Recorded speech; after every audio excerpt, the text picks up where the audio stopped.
I really appreciate you joining me again today, and this is a brief update from news in Birmingham. This morning I went to two scenes in the city centre where one man in his 50s was sent to hospital with a fractured skull and an attempted murder investigation has been launched. Police say there was a massive brawl in Brindley Place outside the bars between two groups. Another man presented himself in hospital with minor injuries. They believe the man is in a stable but critical condition in hospital.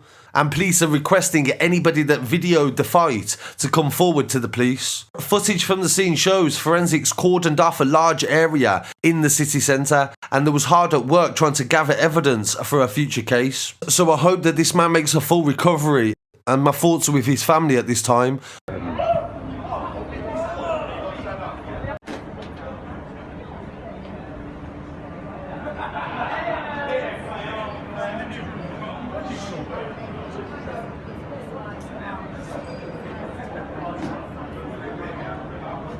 Very shortly after this as well, I went to a scene in Digbeth area at the junction of Heath Mill Lane and Faisley Street, and it happened at around 11 AM on Sunday, the 29th of August. Police recovered a blue Ford Focus with significant front-end damage, believed to have been involved in a hit and run in the area. The victim is believed to have been aged 61 years old, and his next of kin have been notified and was supported by family liaison officers. He sadly lost his life at the scene. They believe he was a bus driver and he was near the National Express depot, and he was potentially at work at the time. People have paid respects online and said that the bus driver was from the Alum Rock area and had been working there for a long time and was a legend and will be sorely missed. This occurred outside Cuba Bar, and there is an extensive cordon in place at the junction of Alcock Street as well, and a lot of units and businesses are affected. In relation to a story that I covered yesterday in the Tyburn Road area near Erdington, a man was attacked with a machete and there was a large amount of money found in the street. Police have arrested two men for attempted murder following disorder on the 28th of August. It happened on Springthorpe Green in Tyburn at around 5:20. A man was attacked with a knife and was seriously injured, and the 30-year-old is in a stable condition in hospital, and it's not believed his injuries are life-threatening. The offenders made off in a vehicle, and following some quick-time inquiries,